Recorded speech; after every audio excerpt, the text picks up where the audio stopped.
Today, I am here on this great occasion in the life of our nations. Behind closed doors, a single document bearing King Charles's signature has just quietly altered the future of the British monarchy. There was no grand announcement or media fanfare. Yet, inside palace walls, the permanence of the shift was instantly clear, and Queen Camilla is the one facing the fallout. A subtle stroke of a pen has just changed the royal landscape forever. The decree and what it actually says.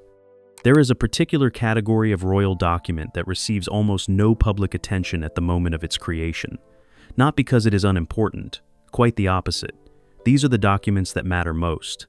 The ones whose significance is too serious, too sensitive, and too consequential to be managed through the usual apparatus of palace communications.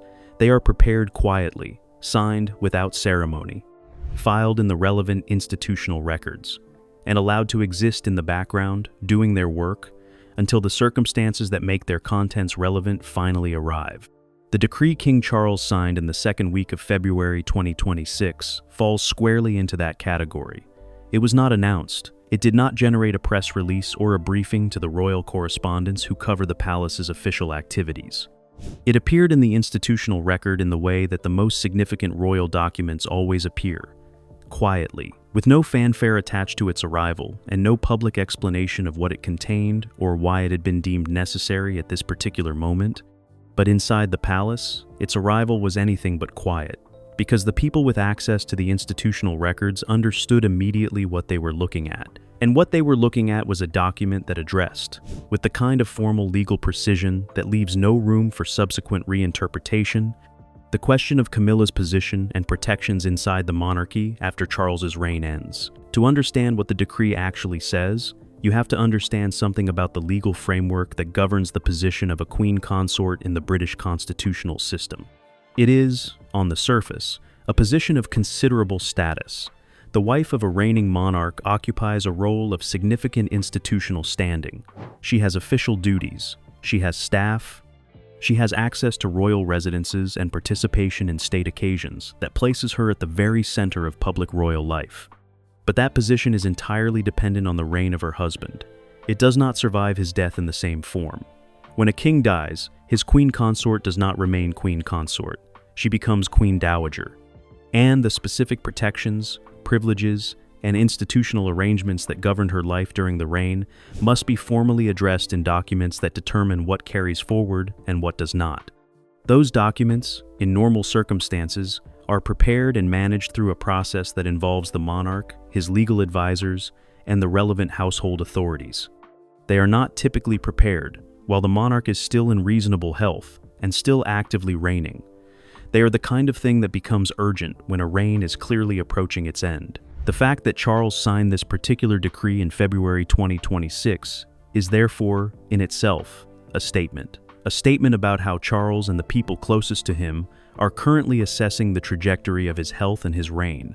A statement that the people inside the palace who understand these processes read with complete clarity even before they examine the specific contents of the document. And the specific contents are where the story becomes most significant for Camilla. The decree addresses 4 distinct areas. The first is residential. It formally specifies the royal residences that will be available to Camilla following Charles's death. The list is specific, and it is considerably shorter than the properties currently available to her as queen consort. Clarence House is confirmed as her primary official residence. Highgrove, Charles's private country retreat, is included as a secondary option. But Sandringham and Balmoral, the 2 most personally significant privately owned royal estates, are not included in the residential provisions the decree establishes for Camilla's future. They pass to William, as they always would have, but the decree formalizes that passage in a way that removes any ambiguity about Camilla's access to those properties after Charles dies. She would not have a right of residence. She would not have a guaranteed right of access. She would be, in the most legally precise sense, a guest at both estates, subject entirely to William's willingness to extend an invitation. The second area the decree addresses is financial. It establishes the specific arrangements that will govern Camilla's income and institutional financial support following Charles's death. The figures involved are not inconsiderable. She would be provided for at a level that maintains the standard of living appropriate to her former position. But the decree is specific about what those arrangements cover and what they do not. And what they do not cover includes several of the financial dimensions of her current institutional role that have never been formally separated from the general resources of the reigning monarch's household. The third area involves staff. The decree specifies the number and category of royal staff that will be formally assigned to support Camilla after Charles's death.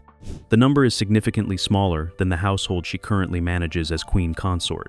It reflects the institutional reality of a change in status from reigning consort to queen dowager. But it also reflects, sources suggest, the influence of a set of conversations about institutional efficiency and accountability that carry William's fingerprints very clearly. The fourth area is the one that has generated the most significant reaction inside the palace, from the people who have seen the decree's contents. It addresses Camilla's official role, her ability to represent the crown at official functions, her participation in state occasions, her formal institutional standing in the period following Charles's death. And what it specifies in this area is a set of limitations that are more constraining than anything Camilla had been led to expect. She had believed, sources suggest, that her transition from queen consort to queen dowager would preserve more of her current institutional standing than the decree reflects. She had believed that the role she had built over 2 decades of royal service would carry forward in a form that maintained its essential character even after Charles was gone. The decree tells a different story, and the question of who shaped that story is the question that Camilla is now sitting with in a way that is making everything else inside the palace considerably more complicated, because the answer to that question is not Charles alone, not by a significant distance. Why Charles signed it now? The timing of a royal decree tells you almost as much as its contents, and the timing of this particular document, signed in the second week of February 2026, tells a story that the palace has been carefully managing for months, but can no longer entirely contain. King Charles III became the oldest person ever to ascend the British throne when he was crowned in September 2022 at the age of 73. He had waited longer than any heir in history for that moment. His entire adult life had been lived in preparation for a role that kept receding into the future. And then, finally, it arrived. And almost immediately, his body began to make clear that the time available to him in that role was not going to be as long as he had hoped. His cancer diagnosis in February 2024 came barely 17 months after his coronation. The specific nature of the cancer has never been publicly disclosed.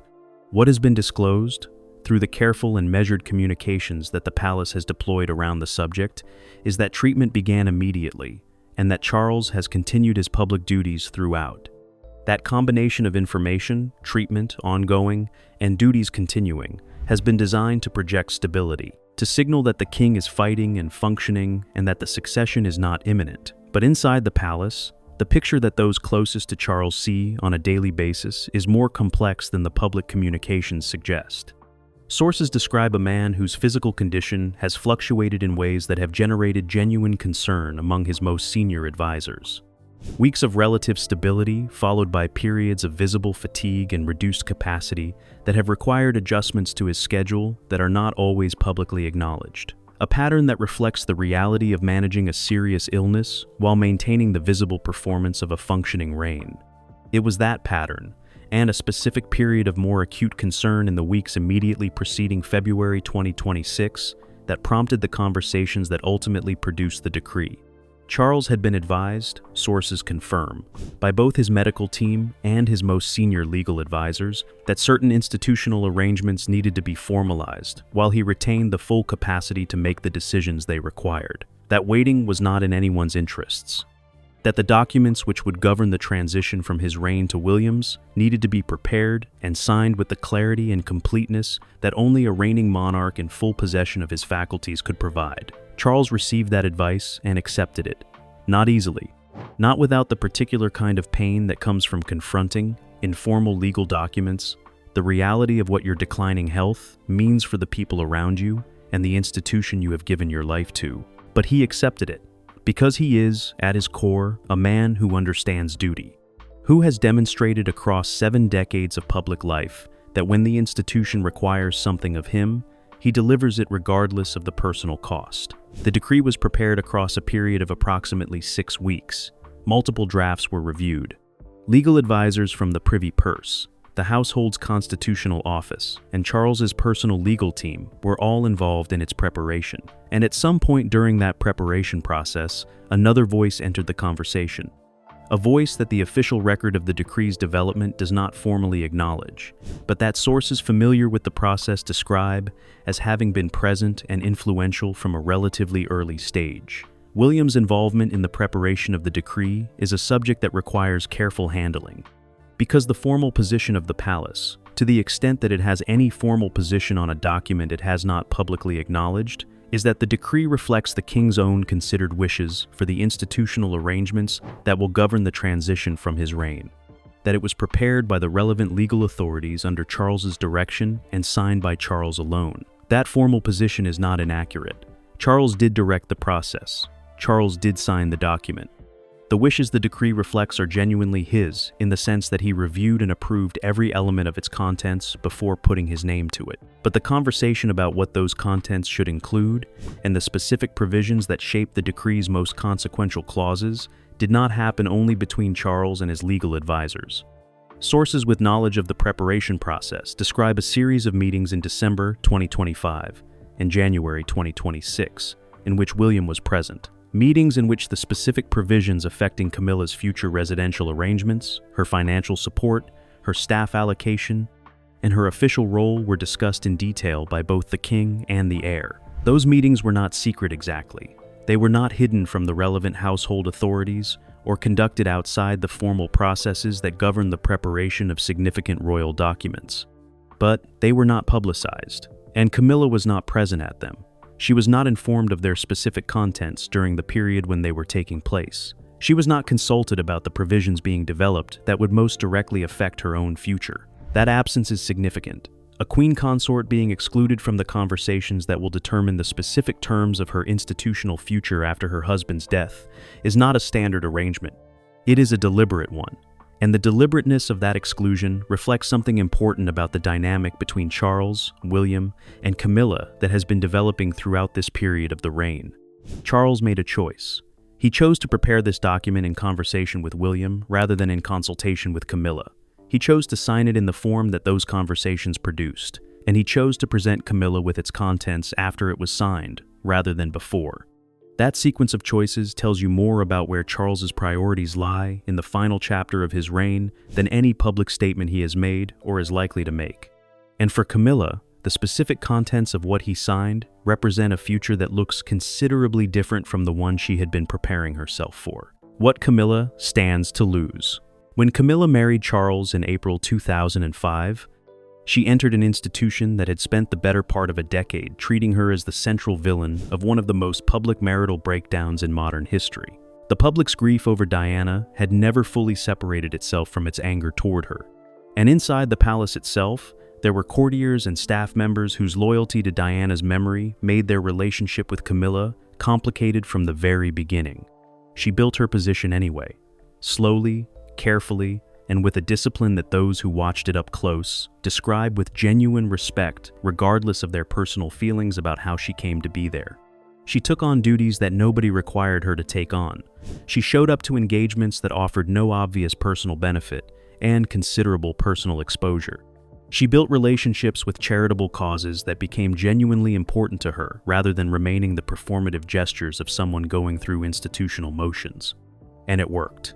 By the time Charles became king in 2022, Camilla's public position had been transformed in ways that would have seemed impossible in the years immediately following Diana's death. She was accepted, not universally, not without reservation, but genuinely, substantively accepted in a way that reflected 2 decades of serious and sustained effort to earn a place that her arrival in the family had made deeply contested. The decree Charles signed in February 2026 does not erase that effort. It does not strip her of the position she has built or the public reputation she has earned, but it does something that is, in certain respects, more quietly devastating than any dramatic removal could be. It describes, in formal and legally binding language, exactly how much of what she currently has will remain after Charles is gone, and the answer that description provides is considerably less than Camilla had understood herself to be building toward. Start with the residences, because for Camilla, As for every senior member of the royal family, where you live is not simply a practical matter, it is a statement of institutional standing, of belonging, of the specific category of royal person you are, and what the institution considers your rightful place within its structures. Camilla currently lives between multiple royal residences: Buckingham Palace, Clarence House, Sandringham, Balmoral. These properties between them represent the full geography of the reigning monarch's private life, and Camilla inhabits that geography as his queen consort. Her presence at each of these properties is not contingent on invitation or goodwill. It is the natural expression of her position as the king's wife. The decree changes that fundamentally. After Charles's death, Clarence House and Highgrove remain available to her. Those are not inconsiderable properties. Clarence House is one of the most significant royal residences in London, valued at approximately £72 million. Highgrove carries its own history and its own considerable value. A life centered on those two properties would be, by any ordinary measure, a life of extraordinary privilege and comfort. But Sandringham and Balmoral will not be part of it, not as residences, not as places where she has a natural right to be present simply because of who she is and what she has been. She will be a visitor at both estates after Charles dies, present only when William chooses to extend an invitation, and the specific language of the decree around this point, sources say, is not warm. It does not speak of expected courtesy or the natural continuation of family connection. It speaks in the precise legal language of property rights and residential entitlement, and Camilla's residential entitlement to those two estates ends with Charles's reign. The financial provisions carry their own specific losses. During Charles's reign, Camilla has had access to the full resources of the monarch's household: staff, travel, security, the administrative support that makes the performance of official duties possible. All of this has been available to her as part of the general apparatus of the reigning monarch's household, rather than as a specifically allocated personal budget. The decree ends that arrangement.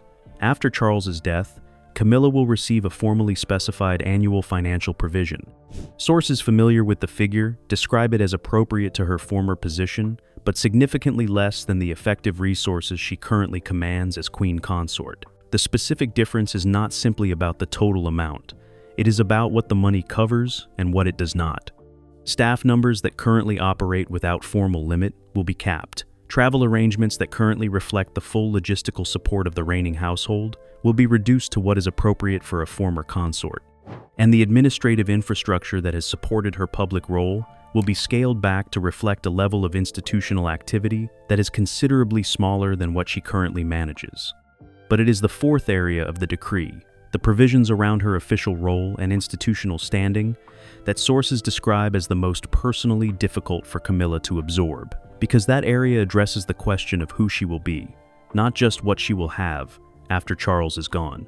The decree specifies that Camilla's participation in state occasions and official royal functions after Charles's death will be governed by a formal protocol that places her considerably further from the center of institutional activity than her current position.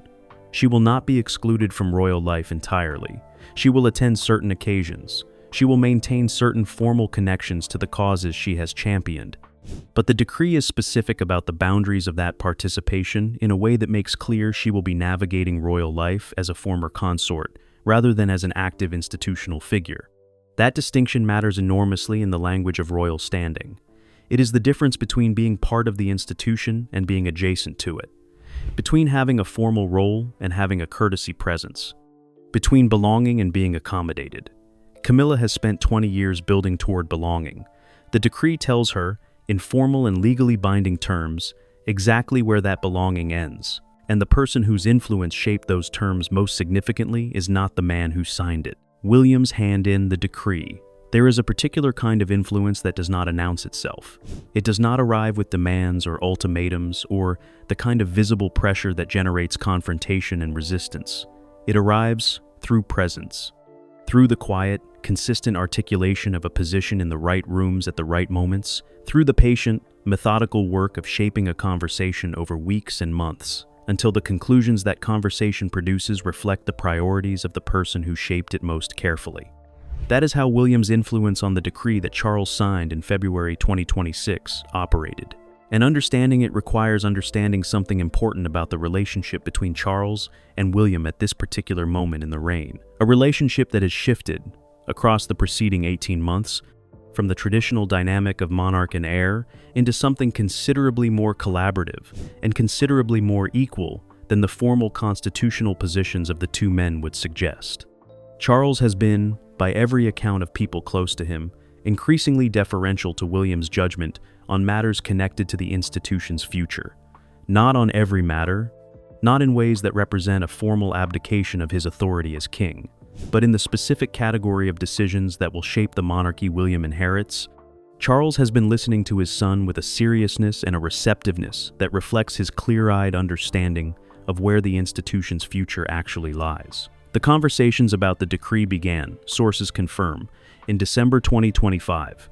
They took place across a series of meetings that involved Charles, William, and the relevant legal advisors from the Privy Purse and the household's constitutional office. The meetings were formal in their structure, but private in their content. No minutes were circulated beyond the immediate participants. No briefings were provided to the wider household about what was being discussed. What was being discussed in those December and January meetings was the specific shape of Camilla's institutional future, and William's contribution to that discussion was, sources describe, substantial. He did not arrive at those meetings with a list of demands. He did not present himself as someone seeking to minimize Camilla's position out of personal animosity or long-held grievance. He presented himself as what he is. A future king thinking carefully about the institutional arrangements that will govern his reign and making the case, with characteristic precision and characteristic patience, for why those arrangements needed to reflect certain realities. The residential provisions were the area where William's influence was most direct. The question of Camilla's access to Sandringham and Balmoral after Charles's death was one that had never been formally addressed in any previous institutional document. It had existed in a comfortable ambiguity that nobody had felt the need to resolve while Charles was alive and reigning. William felt the need to resolve it. He made the case, in those December meetings, that the formal position needed to reflect the legal reality. That Sandringham and Balmoral were personally owned properties that would transfer to him as the new monarch. That Camilla's access to those properties after that transfer was therefore not a matter of established right, but of his personal decision as their new owner. And that formalizing that reality in the decree, rather than leaving it in the ambiguity where it had previously existed, served everyone's interests, including Camilla's, by giving her a clear and honest picture of her future circumstances. Charles accepted that argument. He did not accept it easily or immediately. Sources describe a man who sat with William's position on the residential provisions for several days before agreeing that it reflected the correct legal reality and should be incorporated into the decree. His acceptance was genuine. It was not reluctant compliance with a son whose influence he felt unable to resist, but it was also shaped by a recognition that William was right in the specific legal sense that mattered for a formal institutional document. The provisions around official role and institutional standing were the area where the conversations were most extended and most delicate, because that area touched most directly on the question of what Camilla's public life would look like after Charles was gone. And Charles, who loves his wife, and who has spent decades navigating the complicated territory between his private feelings for her and the institutional demands of the position they share, found those conversations the most personally difficult of the entire process. William's position on Camilla's post-reign institutional role was not vindictive. Sources who were present at the relevant meetings are consistent on this point. He did not argue for her exclusion from royal life or the removal of all formal connection to the institution. What he argued for was clarity, a formal specification of what her role would and would not include that reflected the reality of her changed status, rather than the comfortable ambiguity of an undefined former consort position. His specific concern, articulated across multiple meetings with a patience that sources describe as characteristic, was that an undefined former consort role created the conditions for the kind of informal influence operating outside formal structures that he had been systematically addressing across the preceding 18 months. That without a formal specification of what Camilla's institutional role after Charles's death actually was, the space would be filled by the informal arrangements and personal loyalties that had already caused significant concern in connection with her inner circle and her family's approach to royal heritage assets. He wanted the boundaries drawn clearly, in the document, in binding language. Before Charles was gone, and the drawing of those boundaries became a posthumous conflict rather than a settled institutional arrangement. Charles understood that argument. He understood it in the institutional sense, as a future king making a legitimate case for the clarity that effective governance requires. And he understood it in the more personal sense as well. As a father who had watched his son navigate the consequences of informal arrangements and undefined boundaries, with the full cost of those consequences falling on the institution William would one day be responsible for. When Camilla finally read the decree in full, sources say she understood immediately whose thinking had shaped its most consequential provisions. She said nothing publicly. She made no statement. But those closest to her describe a woman who sat with the document for a long time before speaking. And when she did speak, what she said was not directed at Charles. It was a question, a single, quiet question about how involved William had been in the conversations that produced it. The answer she received confirmed what she had already concluded from reading the document itself. What happens to Camilla next? There is a version of Camilla's future that looks, on the surface, entirely manageable. Clarence House as a primary London residence, Highgrove as a country retreat, a formally specified financial provision that maintains her standard of living at a level most people could not conceive of. A continued connection to the charitable causes she has built genuine relationships with across 2 decades of royal service. A courtesy presence at certain state occasions. The title of Queen Dowager conferring a status that, while considerably diminished from Queen Consort, remains one of the most formally distinguished positions available to a woman in British public life. That version is real. It is not a fiction constructed to soften the blow of what the decree actually contains. Camilla's life after Charles will be, by any ordinary measure, a life of extraordinary privilege. The material dimensions of her future are secure in ways that would be the envy of almost anyone on earth. But royal life is not measured in ordinary terms, and the specific losses that the decree formalizes, when measured against the position Camilla currently holds, and the trajectory she believed she was on, represent a diminishment that is significant in the language that actually matters inside the British royal family. The language of access, of presence, of formal standing, of the specific markers that distinguish someone who is genuinely part of the institution from someone who is adjacent to it. The most immediate practical consequence of the decree involves Sandringham, because Sandringham is not simply a residence, it is the anchor of the royal family's private calendar, the place where the family gathers at Christmas, where the rhythms of private royal life play out away from the official structures of the working monarchy. For Camilla, the loss of residential entitlement to Sandringham means the loss of something that cannot be fully compensated by the properties the decree does provide for her. It means that the Christmas gatherings she has participated in as a natural expression of her position as Charles's wife will become, after Charles is gone, occasions she attends at William's invitation rather than as of right. The difference between those two things is, in the emotional geography of royal family life, enormous.